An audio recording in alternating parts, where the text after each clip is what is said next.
क्या आपने कभी महसूस किया है कि आपकी सोच ही आपका भाग्य तय करती है? क्या आप जानना चाहते हैं कि शांति और सफलता कैसे केवल आपके मन से निकलती है? क्या आप जानते हैं कि आपकी मानसिक स्थिति ही आपके जीवन की दिशा तय करती है? जेम्स एलन की कालजयी रचना आउट फ्रॉम द हार्ट इस बात पर जोर देती है कि हमारी सोच और भावनाएं ही हमारे जीवन का निर्माण करती है। इस वीडियो में समझेंगे कैसे करें आत्मनिरीक्षण, कैसे करें विचारों का शुद्धिकरण और कैसे पाएं आंतरिक शांति। यह वीडियो देखें और जानें कि कैसे आप अपने दिल की सच्ची आवाज को सुनकर एक नया जीवन बना सकते हैं। वीडियो को अंत तक देखें और कमेंट में बताएं कि आपको किस अध्याय ने सबसे अधिक प्रेरित किया। चैनल को सब्सक्राइब करें। पुस्तक परिचय, introduction. Out from the heart, transform your mindset and achieve your goals. दिल से अपनी मानसिकता बदलें और अपने लक्ष्य प्राप्त करें। लेखक James Allen. Out from the heart एक गूढ़, आत्मनिरीक्षण से भरी और प्रेरणादायक पुस्तक है जिसे प्रसिद्ध आध्यात्मिक विचारक जेम्स एलन ने लिखा है। यह पुस्तक जीवन की गहराई में उतरने का मार्गदर्शन देती है और यह सिखाती है कि हमारा बाहरी जीवन वास्तव में हमारे आंतरिक हृदय और विचारों का प्रतिबिंब होता है। जेम्स एलन इस पुस्तक में यह स्पष्ट करते हैं कि मनुष्य का मन और उसका हृदय ही उसका असली संसार है। हम अपने विचारों से ही अपने जीवन को बनाते और बिगाड़ते हैं। यदि हृदय में सत्य, करुणा, धैर्य, प्रेम और आत्मनियंत्रण का विकास हो तो जीवन स्वतः ही सुंदर, शांतिपूर्ण और सफल हो जाता है। पुस्तक का मुख्य उद्देश्य यह समझाना है कि जीवन में सुधार और प्रगति बाहरी परिस्थितियों से नहीं बल्कि आंतरिक परिवर्तन से आती है। जो परिवर्तन हम अपने विचारों, भावनाओं और दृष्टिकोण में लाते हैं वही हमारे भाग्य और कर्म को नया रूप देते हैं। यह पुस्तक स्व-विकास, आत्मनियंत्रण, विचार शक्ति और आध्यात्मिक उन्नति के मूल सिद्धांतों पर आधारित है। इसकी भाषा सरल है परंतु विचार गहरे हैं। यह उन सभी पाठकों के लिए उपयुक्त है जो जीवन को केवल भौतिक दृष्टिकोण से नहीं बल्कि आध्यात्मिक और मानसिक दृष्टिकोण से भी समझना चाहते हैं। मुख्य विषय: मन और विचारों की शक्ति, आत्मपरिवर्तन द्वारा जीवन सुधार, आदतों का निर्माण, आंतरिक शांति और संतुलन, सत्य के मार्ग पर चलने की प्रेरणा। आउट फ्रॉम द हार्ट कोई साधारण प्रेरणात्मक पुस्तक नहीं है बल्कि यह आत्मचिंतन, ध्यान और आंतरिक विकास की एक मार्गदर्शिका है जो पाठक को यह सिखाती है कि जीवन को बदलने की असली चाबी उसके अपने हृदय में ही छिपी होती है। अध्याय 1, हृदय और जीवन, the heart and the life. इस अध्याय में जेम्स एलन यह गहराई से समझाते हैं कि हमारे जीवन की बाहरी परिस्थितियां नहीं बल्कि हमारे हृदय की आंतरिक स्थिति का ही परिणाम होती है। सरल शब्दों में कहें तो हम जैसा सोचते हैं, महसूस करते हैं और भीतर से विश्वास करते हैं वही हमारे चारों ओर जीवन का रूप ले लेता है। एक हृदय क्या है? यहाँ हृदय शब्द का अर्थ केवल शारीरिक अंग से नहीं बल्कि आत्मिक और मानसिक केंद्र से है जहाँ हमारे भाव, विचार, इच्छाएं और इच्छा शक्ति उत्पन्न होती है। यह वह स्थान है जहाँ से हमारे सारे कार्य, बोलचाल और निर्णय उत्पन्न होते हैं। जेम्स एलन कहते हैं कि यदि हमारा हृदय शुद्ध, निष्कलंक और सच्चाई से भरा हो तो हमारी दृष्टि, व्यवहार और कर्म भी वैसे ही हो जाते हैं। अगर हृदय में छल, क्रोध, ईर्ष्या या भय है तो वे हमारे जीवन में संघर्ष और दुख के रूप में प्रकट होते हैं। 2. बाहरी जीवन, आंतरिक स्थिति का प्रतिबिंब। लेखक इस बात पर जोर देते हैं कि दुनिया को बदलने की जगह अगर हम अपने मन और हृदय को बदलें तो हमारे अनुभव भी बदलने लगते हैं। उदाहरण के लिए, अगर कोई व्यक्ति हमेशा भयभीत रहता है तो उसके जीवन में असुरक्षा और संघर्ष अधिक होंगे। वहीं अगर कोई व्यक्ति आत्मविश्वास, दया और प्रेम से भरा हो तो उसका जीवन अधिक संतुलित और सुखद होगा। यह सिद्धांत आध्यात्मिक और मनोवैज्ञानिक दोनों ही दृष्टिकोण से सत्य है। बाहरी घटनाएं हमारे आंतरिक विचारों और विश्वासों को खींचती हैं जैसे चुंबक लोहे को खींचता है। 3. परिवर्तन की शुरुआत कहाँ से होनी चाहिए? बहुत से लोग अपने जीवन की कठिनाइयों के लिए दूसरों को या परिस्थितियों को दोष देते हैं। लेकिन लेखक यह कहते हैं कि अगर आप वास्तव में बदलाव चाहते हैं तो बदलाव बाहर नहीं, भीतर से शुरू होना चाहिए। जब हम अपने हृदय को उच्च, पवित्र और सच्चे विचारों से भरते हैं तो धीरे धीरे हमारा कर्म, संबंध और जीवन की दिशा भी बदलने लगती है। 4. शुद्ध हृदय का प्रभाव। शुद्ध और शांत हृदय से निकली हुई सोच आत्मा को ऊंचाई पर ले जाती है। यह व्यक्ति को आत्मनियंत्रण, संयम, दया और विनम्रता के मार्ग पर ले जाता है। ऐसा हृदय दूसरे लोगों के साथ प्रेम और सहानुभूति से जुड़ता है। और सबसे महत्वपूर्ण बात, यह व्यक्ति को अपने वास्तविक उद्देश्य तक पहुंचने में सहायता करता है। 5. आत्मनिरीक्षण और अभ्यास। जेम्स अलेन इस अध्याय में पाठकों को यह भी प्रेरित करते हैं कि वे रोज आत्मनिरीक्षण करें और अपने मन के विचारों को देखें। क्या वे विचार क्रोध से भरे हैं या करुणा से? क्या वे भय पैदा कर रहे हैं या आत्मबल? क्या वे लोभ से संचालित हैं या संतोष से? जब हम रोज इन सवालों से खुद से बात करते हैं और धीरे धीरे अपने विचारों को सकारात्मक दिशा में ढालते हैं, तो हृदय भी बदलता है और जीवन भी। निष्कर्ष। जेम्स अलेन का यह अध्याय एक गहरा सत्य उजागर करता है। हम अपने भाग्य के रचनाकार स्वयं हैं और उसका आरंभ हमारे हृदय की अवस्था से होता है। अगर जीवन में बदलाव, सुख और शांति की तलाश है, तो सबसे पहले अपने मन और हृदय को शुद्ध और संतुलित बनाना होगा। सकारात्मक सोच, आत्मनियंत्रण और प्रेममयी दृष्टिकोण के बिना कोई भी बाहरी परिवर्तन स्थायी नहीं होता। अध्याय 2, मन की प्रकृति और शक्ति। The nature and power of mind. James Allen इस अध्याय में यह स्पष्ट करते हैं कि मनुष्य का मन एक अत्यंत शक्तिशाली उपकरण है। यह न केवल सोचता है, बल्कि जीवन की दिशा और गति को भी नियंत्रित करता है। हम जो कुछ भी अनुभव करते हैं, सफलता, असफलता, शांति, अशांति, वह सब हमारे मन की स्थिति का परिणाम होता है। एक मन की मूल प्रकृति। मन एक रचनात्मक शक्ति है। यह निरंतर विचार उत्पन्न करता है और यही विचार धीरे धीरे भावनाओं, आदतों, कर्मों और अंततः हमारे जीवन का निर्माण करते हैं। जेम्स अलेन यह बताते हैं कि मन न तो अच्छा है और न बुरा, बल्कि वह वैसा बन जाता है जैसा हम उसे प्रशिक्षित करते हैं। यदि हम मन में सद्विचार भरें, तो यह जीवन में सुंदरता और संतुलन लाता है। यदि हम नकारात्मक, भयपूर्ण या ईर्ष्यालु विचारों से मन को भर दें, तो वही विचार हमारे अनुभवों में भी प्रकट होते हैं। 2. विचारों की आवृत्ति और प्रभाव। लेखक इस बात पर बल देते हैं कि जो विचार हम बार बार सोचते हैं, वे हमारे भीतर स्थायी रूप से बस जाते हैं। हर एक बार जब कोई विचार दोहराया जाता है, तो वह हमारे चरित्र का हिस्सा बनता चला जाता है। उदाहरण: यदि कोई व्यक्ति बार बार सोचता है कि वह असफल है, तो वह अपने व्यवहार और निर्णयों में असफलता को ही आमंत्रित करेगा।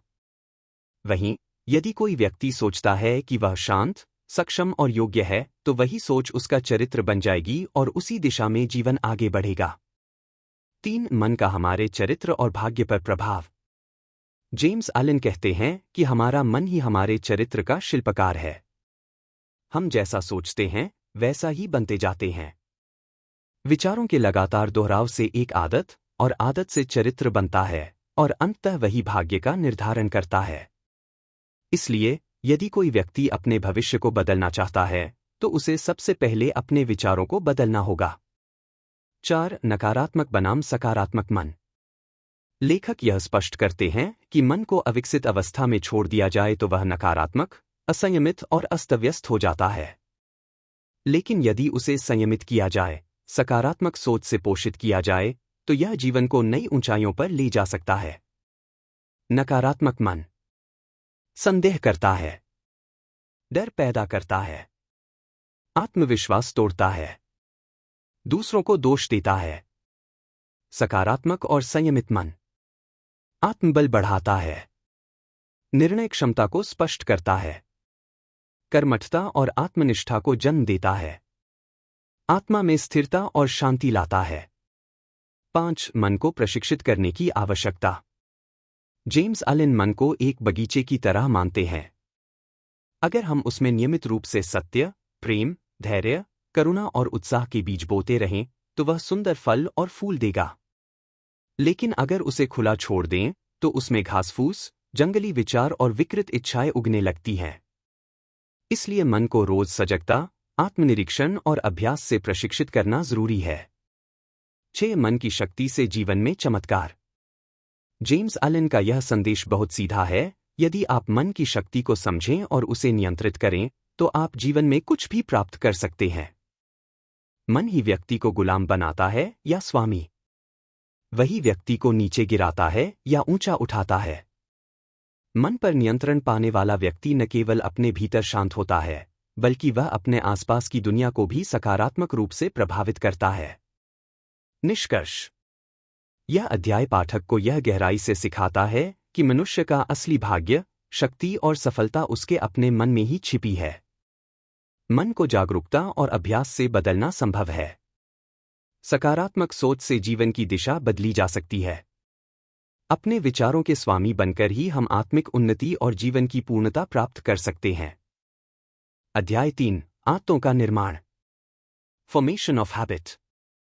जेम्स अलिन इस अध्याय में यह स्पष्ट करते हैं कि हमारी आदतें हमारे सोचने के ढंग का परिणाम होती हैं। हम जैसा लगातार सोचते हैं, वैसा ही कर्म करते हैं, और बार बार किए गए वही कर्म आदत का रूप ले लेते हैं। इसलिए जीवन को बदलने का सबसे सीधा रास्ता है अपने विचारों की गुणवत्ता को बदलना। एक आदतें कैसे बनती हैं? जेम्स अलिन बताते हैं कि कोई भी विचार यदि एक बार सोचा जाए तो वह अस्थायी होता है, लेकिन अगर उसी विचार को बार बार दोहराया जाए तो वह हमारे मन, शरीर और व्यवहार में बैठ जाता है।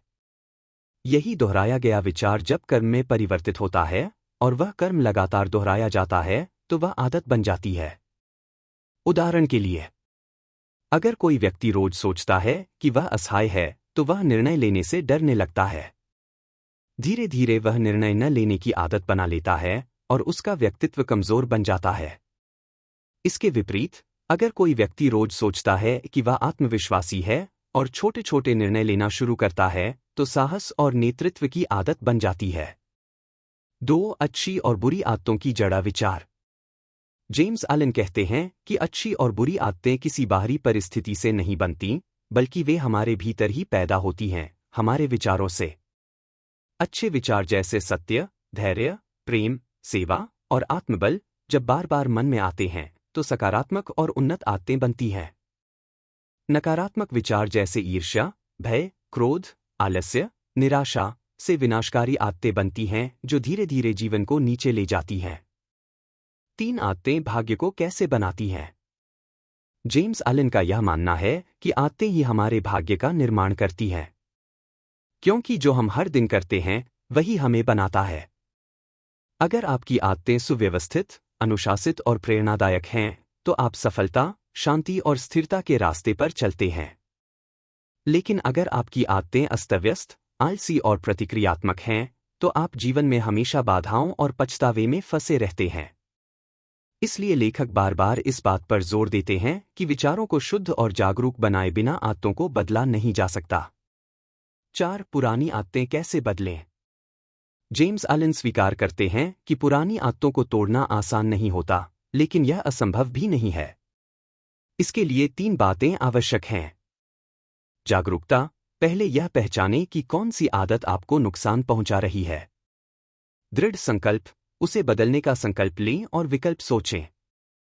विचारों का परिवर्तन। अपने मन को उस आदत से जुड़े नकारात्मक विचारों से हटाकर सकारात्मक विचारों की ओर मोड़ें। नियमित अभ्यास से धीरे धीरे नई आदतें बनती हैं और पुरानी मिट जाती हैं। हर बार जब आप अपनी पुरानी आदत को दोहराने की इच्छा पर विजय पाते हैं, आप अपने चरित्र को एक नई दिशा में ढालते हैं। 5 नैतिक शक्ति और आत्मविकास। जेम्स अलिन यह भी कहते हैं कि जो व्यक्ति अपनी आदतों पर नियंत्रण पा लेता है, वह अपने जीवन का स्वामी बन जाता है। आदतों को बदलना आत्मविकास का पहला चरण है। यह हमें आत्मविश्वास, स्वास्थ्य, संतुलन और आध्यात्मिक शांति की ओर ले जाता है। जब हम अपने भीतर की आदतों को उच्च विचारों से बदलते हैं, तो हमारा बाहरी जीवन स्वतः बदलने लगता है। निष्कर्ष। इस अध्याय में लेखक यह गहराई से समझाते हैं कि हम जो सोचते हैं वही करते हैं और जो करते हैं वही बन जाते हैं। आदतें हमारे जीवन का आधार हैं और उन्हें सुधारने के लिए हमें अपने विचारों को सुधारना होगा। हर महान व्यक्तित्व, हर सफल जीवन उच्च विचारों और सतत अभ्यास से बनी आदतों का परिणाम होता है। इसलिए यदि आप अपने जीवन को बेहतर बनाना चाहते हैं, तो अपनी आदतों को देखिए, समझिए और सकारात्मक विचारों के साथ उन्हें दोबारा गढ़िए। अध्याय 4, करना और जानना। Doing and knowing. James Allen इस अध्याय में एक अत्यंत महत्वपूर्ण बात कहते हैं कि सच्चा ज्ञान वही है जिसे व्यवहार में लाया जाए। सिर्फ पुस्तकों को पढ़ना, उपदेश सुनना या सत्संग करना पर्याप्त नहीं है जब तक हम उन शिक्षाओं को अपने जीवन में लागू नहीं करते। एक ज्ञान और कर्म के बीच का अंतर। लेखक सबसे पहले यह स्पष्ट करते हैं कि ज्ञान दो प्रकार का होता है। बौद्धिक ज्ञान, थियोरेटिकल नॉलेज, जिसे हम पढ़कर, सुनकर, सोचकर प्राप्त करते हैं। व्यवहारिक ज्ञान, प्रैक्टिकल नॉलेज, जिसे हम कर्म के माध्यम से अनुभव करते हैं। जेम्स एलन यह कहते हैं कि केवल जानना किसी मूल्य का नहीं है जब तक वह जीवन के आचरण में उतरकर कर्म में परिवर्तित न हो जाए। उदाहरण: कोई व्यक्ति जानता है कि क्रोध करना गलत है, पर यदि वह प्रतिदिन क्रोधित होता है तो उसका ज्ञान केवल शाब्दिक है। वहीं यदि कोई व्यक्ति क्रोध पर नियंत्रण रखता है, धैर्य से काम लेता है, तो वह अपने ज्ञान को व्यवहार में बदल रहा है, और यही सच्चा ज्ञान है। 2. ज्ञान का उद्देश्य परिवर्तन। जेम्स एलन के अनुसार ज्ञान का उद्देश्य केवल जानकारी देना नहीं है, बल्कि व्यक्ति के हृदय, मन और जीवन को रूपांतरित करना है। यदि ज्ञान से हमारा चरित्र, व्यवहार और दृष्टिकोण नहीं बदलता, तो वह अधूरा है। सही ज्ञान वही है जो प्रेरणा दे, कर्म के रूप में उतरे और अंततः जीवन को उन्नत और शांतिपूर्ण बनाए। 3. जो जानता है और करता नहीं, वह भ्रम में है। लेखक बड़ी स्पष्टता से कहते हैं कि जो व्यक्ति अच्छा जानता है पर अच्छे कर्म नहीं करता, वह अपने ही ज्ञान के साथ धोखा कर रहा होता है। ऐसा व्यक्ति दूसरों को सिखा तो सकता है, पर खुद उसके भीतर वह परिवर्तन नहीं आता। ऐसा ज्ञान आत्मा को भारी बना देता है, क्योंकि वह अंदर एक द्वंद्व पैदा करता है, एक तरफ सच्चाई की समझ और दूसरी तरफ उससे विपरीत व्यवहार। इसलिए केवल जानने से संतोष मत करो, उसे अपने आचरण में उतारो। 4. कर्म ही आत्मा की परीक्षा है। जेम्स एलन कहते हैं कि किसी का सच्चा चरित्र उसके कर्मों से पहचाना जाता है, न कि उसके शब्दों या दावों से। बहुत से लोग सत्संग करते हैं, ग्रंथ पढ़ते हैं, आध्यात्मिक भाषणों में भाग लेते हैं, लेकिन जब जीवन में कठिनाइयां आती हैं तो उनका व्यवहार उन शिक्षाओं से मेल नहीं खाता। इसलिए लेखक कहते हैं कि व्यवहार ही आत्मा की वास्तविक परीक्षा है। 5. अभ्यास से ही ज्ञान गहराई में उतरता है। जेम्स एलन इस अध्याय में यह भी बताते हैं कि जब कोई व्यक्ति किसी सच्चाई को जीवन में नियमित रूप से अभ्यास करता है, तब वह ज्ञान जीवन का हिस्सा बन जाता है। सत्य बोलना केवल विचार नहीं, एक अभ्यास है। दया केवल भावना नहीं, एक दैनिक कर्म है। आत्मनियंत्रण केवल सिद्धांत नहीं, एक जीवन शैली है। जिस तरह शरीर को मजबूत करने के लिए व्यायाम करना होता है, उसी तरह मन और आत्मा को विकसित करने के लिए दैनिक अभ्यास आवश्यक है। 6. सच्चा ज्ञानी कौन है? जेम्स एलन के अनुसार सच्चा ज्ञानी वह नहीं जो बहुत कुछ जानता है, बल्कि वह है जो थोड़ा जानता है लेकिन उसे पूरी निष्ठा से जीता है। ऐसा व्यक्ति न केवल अपने जीवन को उन्नत करता है, बल्कि दूसरों के लिए भी प्रेरणा बनता है। उसका जीवन ही एक शिक्षण बन जाता है। निष्कर्ष: इस अध्याय का मूल संदेश है, ज्ञान तभी सार्थक होता है जब वह कर्म में प्रकट हो। जानना और करना अलग नहीं, एक ही प्रक्रिया के दो पहलू हैं। जो व्यक्ति अपने ज्ञान को व्यवहार में नहीं लाता, वह स्वयं को धोखा दे रहा है। सच्चा आत्मविकास केवल पढ़ने से नहीं, जीने से होता है। इसलिए यदि आप सत्य, शांति और आत्मिक विकास की ओर बढ़ना चाहते हैं, तो जो जानते हैं उसे रोजमर्रा के जीवन में उतारना शुरू करें। अध्याय 5, उच्च जीवन की ओर प्रथम कदम। First steps in the higher life. James Allen इस अध्याय में आत्मविकास की उस यात्रा की शुरुआत की बात करते हैं जिसे वह हायर लाइफ यानी उच्च जीवन कहते हैं। यह अध्याय बताता है कि व्यक्ति कैसे भीतर से बदलकर अपने जीवन को अधिक शांत, सशक्त और दिव्य बना सकता है। यह अध्याय उन पहले कदमों का वर्णन करता है जो आत्मशुद्धि, आत्मनियंत्रण और आध्यात्मिक उन्नति की ओर ले जाते हैं। एक उच्च जीवन क्या है? जेम्स एलन के अनुसार उच्च जीवन का अर्थ केवल धार्मिक कर्मकांड या बाहरी दिखावे से नहीं है, बल्कि यह एक आंतरिक जागरूकता और नैतिक और मानसिक शुद्धता की स्थिति है। उच्च जीवन वह है जहाँ व्यक्ति अपने मन, वाणी और कर्म को संतुलित और शांत बनाए। बाहरी आकर्षणों में उलझे बिना भीतर की स्थिरता में टिके। जीवन का उद्देश्य केवल सांसारिक सुख नहीं, बल्कि आत्मिक उन्नति और सत्य की खोज हो। 2. पहला कदम, मन का अनुशासन। जेम्स एलन कहते हैं कि उच्च जीवन की ओर पहला और सबसे जरूरी कदम है मन को अनुशासित करना। मन स्वभाव से चंचल होता है, हर क्षण इधर उधर भागता है। अगर उसे नियंत्रण में नहीं लाया गया तो वह व्यक्ति को नकारात्मक विचारों, इच्छाओं और द्वंद्व में फंसा देता है। इसलिए हमें अपने विचारों पर ध्यान देना चाहिए। क्या हम बार बार नकारात्मक, ईर्ष्यालु या क्रोधित सोच में फंस रहे हैं? क्या हमारा ध्यान व्यर्थ और तुच्छ विषयों में ही भटक रहा है? मन को शांत, केंद्रित और सकारात्मक बनाए रखना आत्मविकास का प्रथम अभ्यास है। 3. दूसरा कदम, इंद्रियों पर नियंत्रण। जेम्स एलन के अनुसार इंद्रियां वह द्वार हैं जिससे मन संसार की ओर आकर्षित होता है। यदि हम इंद्रियों के अधीन रहते हैं तो हम बाहर की चीजों में ही उलझे रहते हैं, स्वाद, दृश्य, ध्वनि, स्पर्श आदि। आत्मिक विकास के लिए आवश्यक है कि हम इंद्रियों को नियंत्रित करें, न कि उनसे संचालित हों। इसका अर्थ है संयमित भोजन, वाणी में मधुरता, नेत्रों से पवित्र दृष्टि और कानों से सार्थक बातें सुनना। इंद्रियों पर नियंत्रण हमें भीतर की ओर मोड़ता है, जहां शांति, संतुलन और आत्मा की सच्ची शक्ति छिपी होती है। 4. तीसरा कदम, आत्मनिरीक्षण। उच्च जीवन की दिशा में तीसरा और अत्यंत प्रभावशाली कदम है आत्मनिरीक्षण। जेम्स एलन कहते हैं कि जब तक हम स्वयं को नहीं जानते, तब तक हम सच्चे विकास की ओर नहीं बढ़ सकते। आत्मनिरीक्षण का अर्थ है अपने विचारों, भावनाओं, इच्छाओं और कर्मों को निरंतर देखना, परखना और सुधारना। इस अभ्यास से हम जान पाते हैं कि हमारी कमजोरियां, प्रतिक्रियाएं और भीतर के दोष क्या हैं, और हम उन्हें सुधारने के लिए सजग हो जाते हैं। 5. आंतरिक शुद्धता का महत्व। जेम्स एलन यह स्पष्ट करते हैं कि शुद्ध हृदय के बिना उच्च जीवन संभव नहीं है। यह शुद्धता किसी बाहरी वस्तु से नहीं आती, बल्कि सच्चाई, करुणा, सेवा और विनम्रता से आती है। जब हम क्रोध, घृणा, लोभ और मोह जैसे भावों को त्यागने का प्रयास करते हैं, तो हम धीरे धीरे भीतर से शुद्ध होने लगते हैं। यह शुद्धता हमें उच्च जीवन के मार्ग पर स्थिरता से चलने की शक्ति देती है।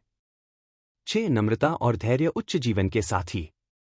जेम्स एलन यह भी बताते हैं कि जो व्यक्ति अहंकार और अधीरता को त्याग कर नम्रता और धैर्य अपनाता है, वह आत्मिक दृष्टि से बहुत आगे बढ़ता है। उच्च जीवन में सफलता कोई एक दिन का कार्य नहीं है। यह निरंतर प्रयास, आत्मनिरीक्षण और अभ्यास की मांग करता है। जो व्यक्ति गिरने के बाद फिर उठता है और अभ्यास जारी रखता है, वही सच्चा साधक है। 7. प्रत्येक व्यक्ति की क्षमता।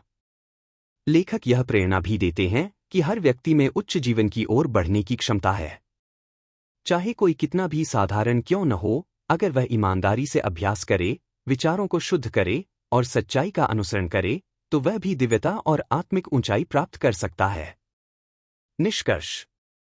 इस अध्याय का सार यही है कि आत्मिक या उच्च जीवन की ओर बढ़ने के लिए हमें अपने मन को अनुशासित करना होगा, अपनी इंद्रियों को नियंत्रण में लाना होगा, आत्मनिरीक्षण की प्रक्रिया को अपनाना होगा, और सबसे जरूरी अपने भीतर की शुद्धता और विनम्रता को विकसित करना होगा।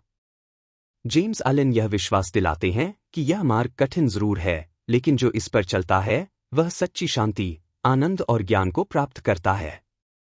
अध्याय 6. मानसिक स्थिति और उनके प्रभाव। Mental conditions and there effects. इस अध्याय में लेखक बहुत गहराई से समझाते हैं कि हमारी मानसिक स्थिति, मेंटल स्टेट्स, न केवल हमारे आंतरिक अनुभव को बल्कि हमारे पूरे जीवन के परिणामों को भी प्रभावित करती है। हमारे विचार, भावनाएं और मानसिक दृष्टिकोण हमारे स्वास्थ्य, संबंध, व्यवहार और निर्णयों की गुणवत्ता को आकार देते हैं। 1. मानसिक स्थिति क्या है? मानसिक स्थिति से तात्पर्य है हमारा आंतरिक भावनात्मक और मानसिक वातावरण, जैसे शांति या अशांति, क्रोध या सहनशीलता, प्रेम या द्वेष, भय या साहस, करुणा या आलोचना। हर व्यक्ति एक विशेष मानसिक वातावरण में ही सोचता, महसूस करता और निर्णय लेता है। 2. नकारात्मक मानसिक स्थिति के प्रभाव। लेखक समझाते हैं कि जब मन भय, चिंता, क्रोध, ईर्ष्या या निराशा जैसे विचारों से भर जाता है तो उसका प्रभाव पूरे शरीर और जीवन पर पड़ता है। शारीरिक प्रभाव। तनाव और उच्च रक्तचाप, पाचन संबंधी विकार, अनिद्रा और थकावट, रोग प्रतिरोधक क्षमता में गिरावट। मानसिक और सामाजिक प्रभाव। रिश्तों में खटास, गलत निर्णय और असमंजस, आत्मविश्वास में कमी, लक्ष्य से भटकाव। नकारात्मक मानसिक स्थिति हमें हमारे आत्मिक और भौतिक विकास से दूर ले जाती है। 3. सकारात्मक मानसिक स्थिति के प्रभाव। इसके विपरीत, जब मन शांत, सकारात्मक और प्रेमपूर्ण होता है तो शारीरिक लाभ। स्वास्थ्य में सुधार, ऊर्जा में वृद्धि, रोगों से लड़ने की क्षमता बढ़ती है। मानसिक और सामाजिक लाभ। रिश्तों में मधुरता, स्पष्ट निर्णय लेने की क्षमता, जीवन के प्रति आशावादी दृष्टिकोण, आध्यात्मिक उन्नति की राह प्रशस्त होती है। एक शांत और करुणामय मन स्वयं के साथ साथ दूसरों के जीवन में भी शांति और समाधान लाता है। 4. मन को संतुलित रखने के उपाय। लेखक यहाँ कुछ व्यावहारिक तरीके भी सुझाते हैं जिससे मानसिक स्थिति को सकारात्मक रखा जा सकता है। आत्मनिरीक्षण। दिन भर में क्या सोचा, किस पर प्रतिक्रिया दी, इसका अवलोकन करें। ध्यान और प्रार्थना। यह मन को शुद्ध करने और भीतर स्थिरता लाने में मदद करता है। क्षमा और करुणा का अभ्यास। दूसरों को क्षमा करना और अपने भीतर करुणा जगाना मानसिक संतुलन के लिए बहुत उपयोगी है। उच्च विचारों का अध्ययन। सत्संग, आध्यात्मिक ग्रंथों का पठन और महान विचारकों की शिक्षाएं अपनाना। निष्कर्ष। लेखक अंत में यही कहते हैं कि मानव का वास्तविक जीवन उसके मन की स्थिति का ही प्रतिबिंब है। यदि आप अपने जीवन को सुंदर, शांत और सफल बनाना चाहते हैं तो सबसे पहले अपने मन को सुधारें। जैसा मन, वैसा जीवन। इसलिए शांत, सकारात्मक और प्रेमपूर्ण मानसिक स्थिति को बनाए रखना ही एक सच्चा और सफल जीवन जीने का मूल मंत्र है। अध्याय 7, प्रोत्साहन, एक्सोर्टेशन। इस अंतिम अध्याय में लेखक जेम्स एलन पाठक को आत्मविकास की ओर प्रेरित करते हैं। वे बताते हैं कि मनुष्य चाहे कितनी भी कठिन परिस्थितियों में क्यों न हो, उसमें बदलाव लाने और एक सुंदर, शांत और सार्थक जीवन जीने की अपार क्षमता होती है। जीवन की चुनौतियां हमारे लिए आत्मनिरीक्षण और विकास के अवसर होती हैं। एक मनुष्य की शक्ति स्वयं को बदलने की क्षमता। लेखक कहते हैं कि हर मनुष्य के अंदर परिवर्तन की शक्ति निहित है। भले ही वह अभी संघर्ष कर रहा हो, भटक रहा हो या अंधकार में हो, फिर भी यदि वह अपने विचारों को शुद्ध करता है, अपने हृदय को निर्मल करता है और सकारात्मक दिशा में सोचता है, तो वह निश्चित ही जीवन को ऊंचाइयों तक ले जा सकता है। जैसा विचार, वैसा जीवन। यदि हम अपने विचारों में बदलाव लाएं, तो धीरे धीरे हमारा पूरा व्यक्तित्व, दृष्टिकोण और जीवन बदलने लगता है। 2 कठिनाइयां आत्मविकास के अवसर। लेखक के अनुसार कठिन समय को केवल दुख के रूप में नहीं देखना चाहिए, बल्कि यह हमें भीतर से मजबूत बनाने, धैर्य और समझ बढ़ाने तथा सच्चे आनंद को खोजने का अवसर देता है। जब जीवन की राह कठिन होती है तो वहीं से हमारा चरित्र निखरता है। दबाव में ही कोयला हीरा बनता है। यही सिद्धांत जीवन पर भी लागू होता है। हर संकट हमारे भीतर छिपी हुई महानता को जागृत करता है। 3 प्रेरणा, मन और जीवन को सुंदर बनाना संभव है। लेखक हमें प्रेरित करते हैं कि हम लगातार अपने विचारों को उन्नत बनाएं, हृदय को शुद्ध करें और ध्यान, आत्मनिरीक्षण और सेवा के माध्यम से एक सुंदर जीवन का निर्माण करें। हर व्यक्ति, चाहे उसकी स्थिति कैसी भी हो, यदि वह सच्चे मन से परिवर्तन चाहता है तो वह शांति, प्रेम, करुणा और सत्य की ओर बढ़ सकता है। 4 नैतिक और आध्यात्मिक विकास की ओर प्रगति।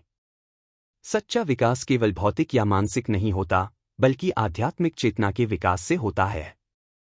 लेखक कहते हैं कि हमें केवल सफल बनने की नहीं, बल्कि एक श्रेष्ठ और उदार मानव बनने की दिशा में कार्य करना चाहिए। प्रत्येक दिन हमें अपने भीतर झांककर यह पूछना चाहिए, क्या आज मैं पहले से बेहतर इंसान बना? क्या मेरे विचार दूसरों को शांति दे रहे हैं? लेखक का अंतिम संदेश। उत्साहित रहो। स्वयं में विश्वास रखो। अपने विचारों को शुद्ध करो। अपने मन को प्रशिक्षित करो। हर अनुभव से सीखो और आगे बढ़ो। आपका भविष्य आपके वर्तमान विचारों में बसता है। इसलिए आज जो सोचो वह कल का निर्माण करेगा। निष्कर्ष।